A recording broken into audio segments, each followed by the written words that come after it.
تخيل معايا كده، كان قام على فكرة من آلاف السنين وفضلوا يخططوا ويجمعوا ويقاتلوا علشان يحققوا حلمهم.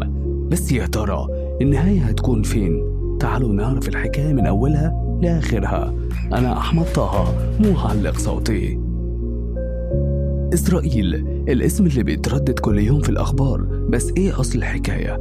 خلينا نرجع شوية لورا. زمان جدا بني إسرائيل كانوا شعب صغير عايش في مناطق زي فلسطين ومصر القديمة. بعد كده في فكرة بتقول إنهم فقدوا وطنهم وفضلوا مشتتين في العالم لحد ما كانت اللحظة اللي قرروا فيها يرجعوا. الموضوع ده بدأ يظهر بقوة في القرن ال19 مع حركة اسمها الصهيونية، اللي كان هدفها إنهم يعملوا دولة لليهود في فلسطين. الفكرة عجبت اليهود الأغنياء اللي بدأوا يضخوا فلوس كتير جدا في الخطة دي. ومع الحرب العالمية الأولى والتانية الوضع بقى مثالي للصهيونية. الإنجليز كانوا محتلين فلسطين، وبمساعدة وعد بلفور اتحركت الأمور سنة 1948. أعلنوا قيام دولة إسرائيل، وده كان بداية صراع ملوش نهاية بين الفلسطينيين والإسرائيليين. الفلسطينيين شافوا إن أرضهم اتسرقت، والإسرائيليين قالوا إن دي أرض الميعاد بتاعتنا.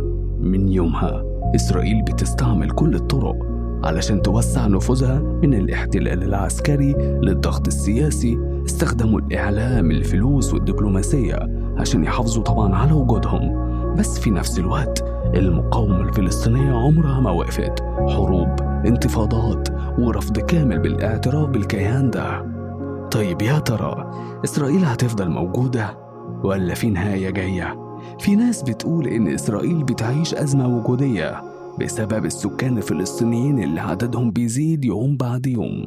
غير كده المقاومة مستمرة من الشعوب، وده بيهدد الكيان على المدى الطويل طبعا. ده غير الانقسامات الداخلية اللي بتحصل جوه إسرائيل نفسها. إسرائيل بدأت بحلم، لكن هل الحلم ده هيكمل؟ الإجابة في المستقبل. بس الأكيد إن القضية الفلسطينية عمرها ما هتنتهي، وكل جيل جديد بيشيل القضية من اللي قبله. الحكاية لسه طويلة ومستقبلها في إيد الشعوب العربية والفلسطينيين. لو عاوز تفهم أكتر عن التاريخ والجغرافيا والقضية الفلسطينية اعمل لايك وشير وقول لنا رأيك في الكومنتات. هل إسرائيل لها نهاية؟ واستنونا في الحلقة الجاية. كان معكم فويس أوفر أحمد طه. شكراً.